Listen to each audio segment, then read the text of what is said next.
Moving on now to the next session, which is itself about moving as we take the showroom online. Tami Fersko, of America's Fung Limited President, guides the next session where we're joined by Avihay Feld, CEO of Browzwear, and Shaul Cohen, VP of Jordache. Good morning. I am pleased to moderate the Rising of the Digital Showroom from Concept to Reality panel with Shaul Cohen of Jordache and Avihay Feld of Browzwear.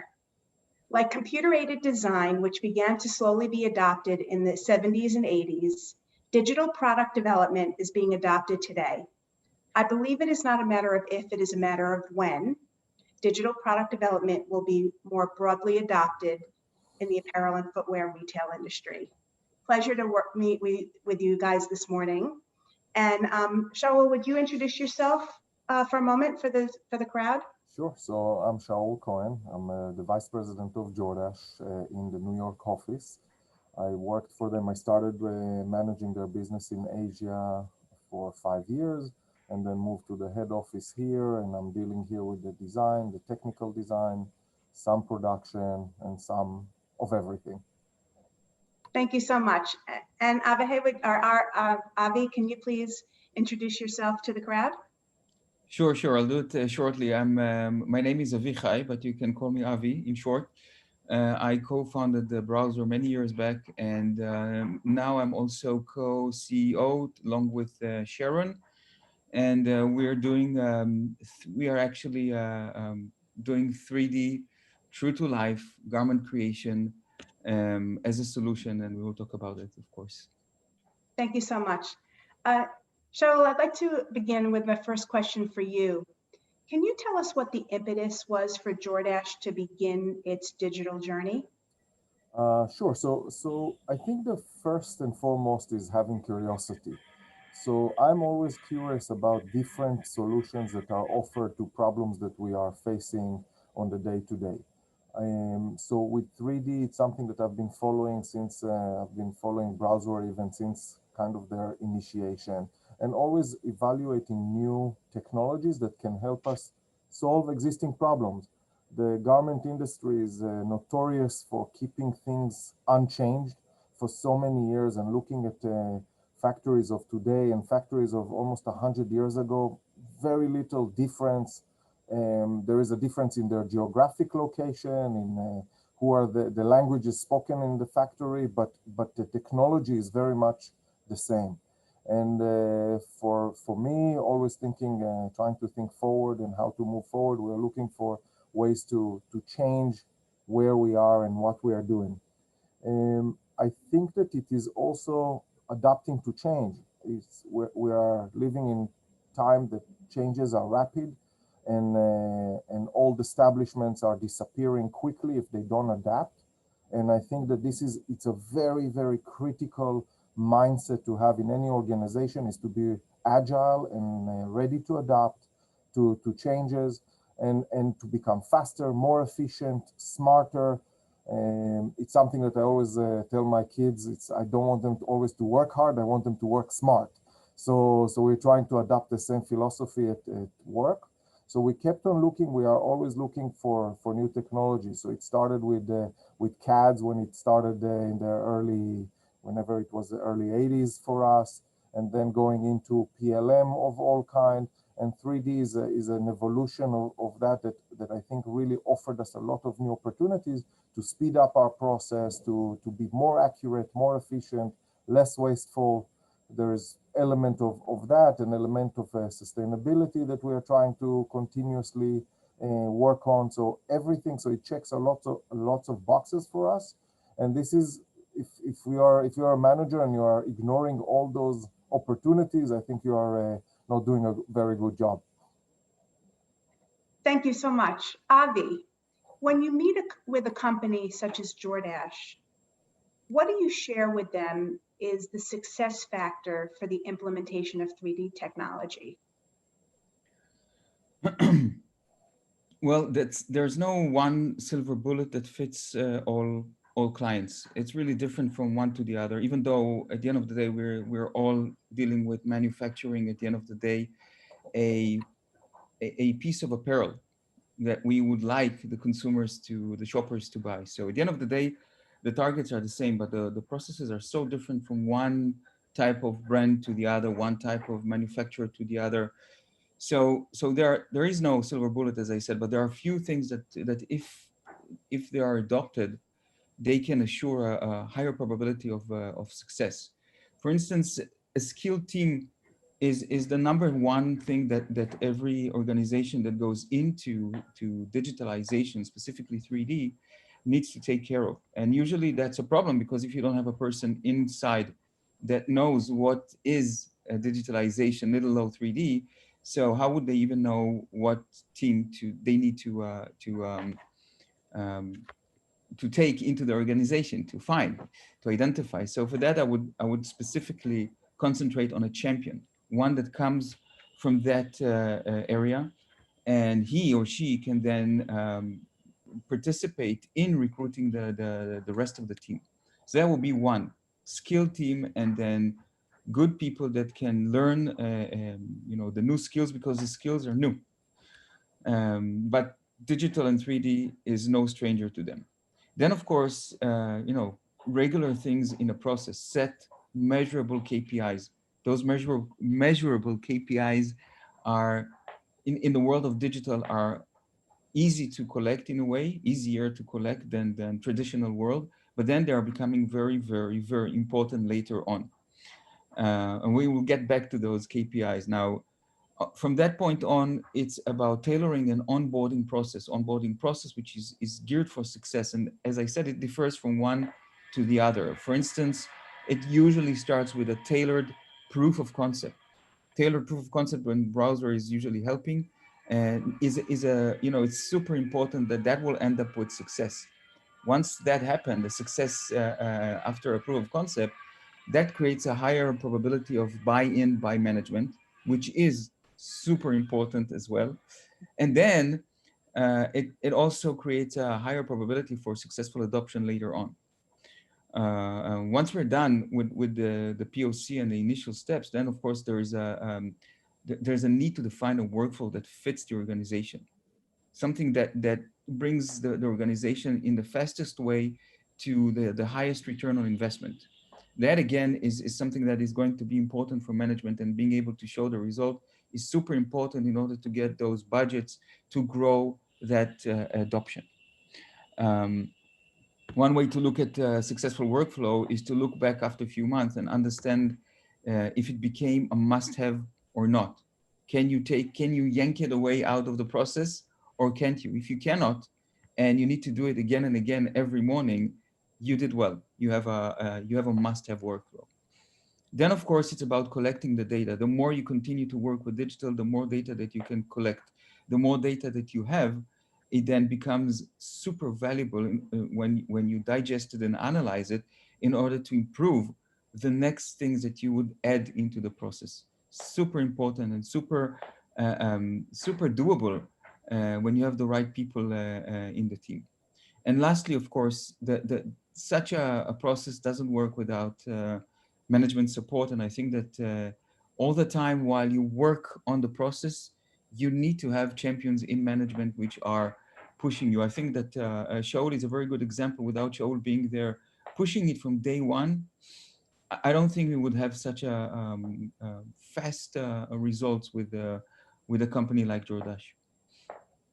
Avi, I couldn't agree with you more about the key success factor of management support.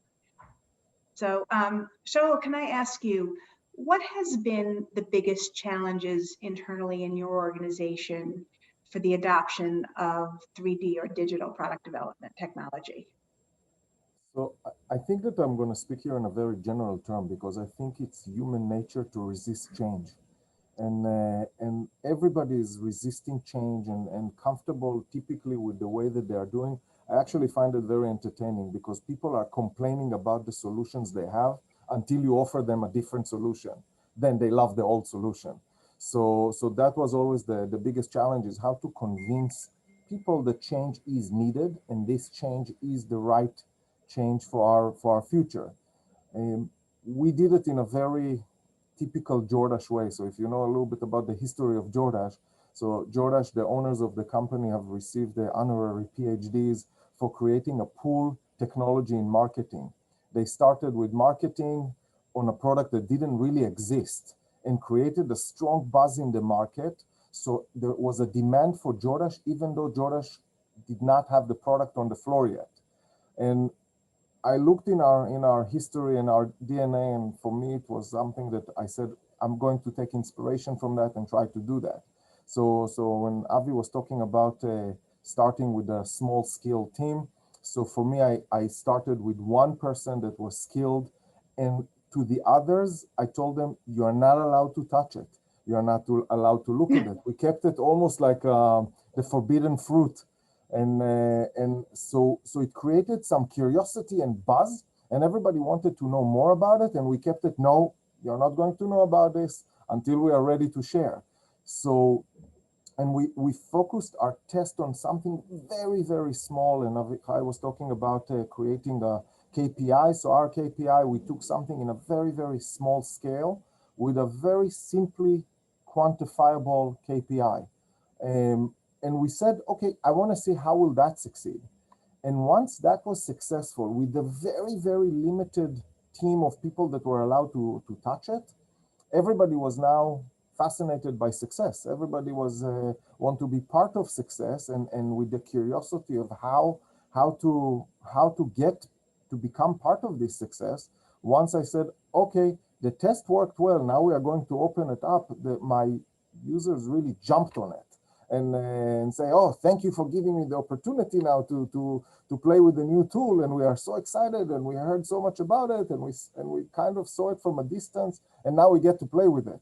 So it was a really unique way of starting it, and for me, I always said that the biggest compliment that we had for the adaptation is that with my development center in China. So I asked our head of the pattern team, I said, what will it take if I want you to do everything in 3D for me now? So he said, I'm already doing it. So he said, because he was one of the first users, and he said, I'm so happy with the results of it. So once I create a pattern and I'm putting it on 3D, I know that it works. So now I don't have that mystery of waiting for a couple of days at least to see the sample coming back. Now I see it immediately. I created it, I did it in 3D, and now I can see it. So I'm already doing it. So that was the trigger for us to expand the usage in a dramatic way, from the small test that we started, from the small category that we wanted to attack, to almost everything. In some kind of a way, whether it is for fitting purposes, for presentation purposes, for design purposes. So almost everything that we do now is getting its virtual twin that typically comes at least a few minutes before his actual brother. Avi, actually a follow-up question on what Shaul just said. On average, in Browzwear's experience, what's the difference between the development of a digital sample and the development of a physical sample from a time perspective? I think that what we see is anywhere between 10, 20 to 80% of shrinking the time. So in other words, if you had 50 weeks on average for developing a sample, and I say average because down jackets could take far more than that, but t-shirts will probably be less. So anywhere it's about 50 weeks per collection. Take that and shrink it in 80%. You end up in just a few weeks to be able to come up with a collection and to make your decision based on those digital twins that are being produced with our software and solution. Wow, that's transformative, and what a tremendous savings from a sustainability perspective as well. Question to both of you. As many of us in the wholesale and retail world know, the adoption at the retail buyer end has been a bit of a challenge. The retail buyers are traditionally accustomed to touching and feeling that garment. How has your experience been in the adoption at the retail buyer end on digital product development and 3D sampling? Well, maybe I'll go first because I can accompany my answer with some pictures, Great. so that after that Shaul will be able to do his part. So let me just share my screen. But before that, I want to say that it has been quite a while now that buyers are actually using the solution, using it for in many ways before others. And I think that the reason for that was that uh, the other alternatives for the buyers, as you said, is actually touching and feeling the real physical sample. But even then, okay, physical sample when it comes in, usually in different ways in different times of the process, you will have only that physical sample. You probably will not have all the rest of the fabrics, and you would need as a buyer to look at sketches. And the way for you to make a decision was all about imagining. And we know how problematic it is, because your decision at the end of the day costs millions and millions of dollars for the organization to decide which style to adopt and what not. Now, when we came with 3D, it was quite obvious that once you have the digital twin, then the decision is as near, if not as close to any photography. And the only thing that is missing is maybe the touch. But then you get other benefits. You get all the sizes, you get all the colors, all the different materials, and you can make changes within minutes to days. As a buyers, this is something that you didn't have before. So balancing between the pros and cons, buyers started to using it way. We are seeing it for a decade now that buyers are using it in different places. I think that if you look back, there were issues, there were problems in the beginning where the garments were not photorealistic. Hey, we started that 20 years ago, and the buyers started using it in 2007 when we didn't even have the quality close to what we have today. But this is exactly where I can show you a bit of what is expected from today's outcome of such a system like ours. So let me start with, do you see my screen? Yes. Good. So what you see on the screen had evolved a long time and still continue to evolve. These are the quality that you can expect from each type of garments, all the way down to the materials and the seams and the print execution and everything that helps a buyer to make a decision while looking at it. Can't I can't promise that you will feel, probably you won't feel the touch of the material, but it goes so far deep into the details that the maybe the feeling of it, the touch, becomes less important. Now you can see that with time we were requested to do more and more details, all the way down to seams and the fur. And over to the left side, even if it's knitwear with angora type of a feel, I don't know how it comes through the web right now, but when you look at the images, it's really hard to say that this is virtual.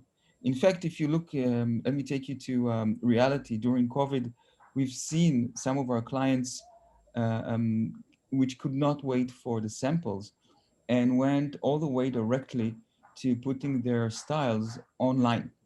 So what I'm showing you right now are garments that are completely made in 3D. One of our clients, Odlo, was using one of our partners by the name of Metail to be able to take the 3D and compose them through a process over a real photography of models.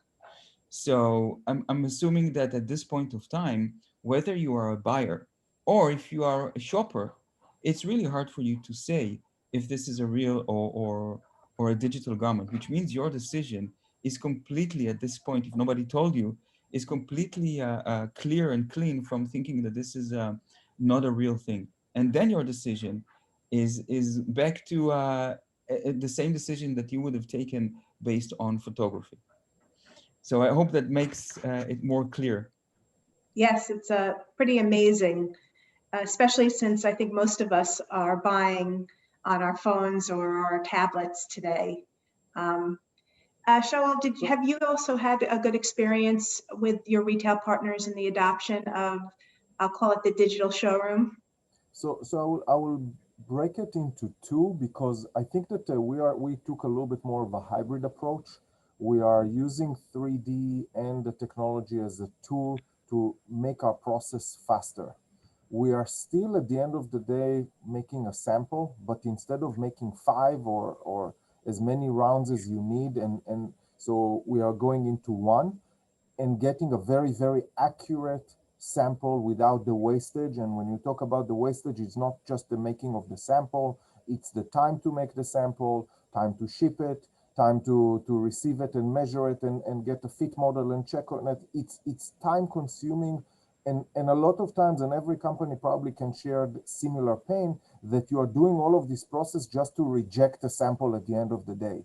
And that is extremely, extremely wasteful, frustrating, that now it starts to bite into your production time. And it's always a challenging scenario.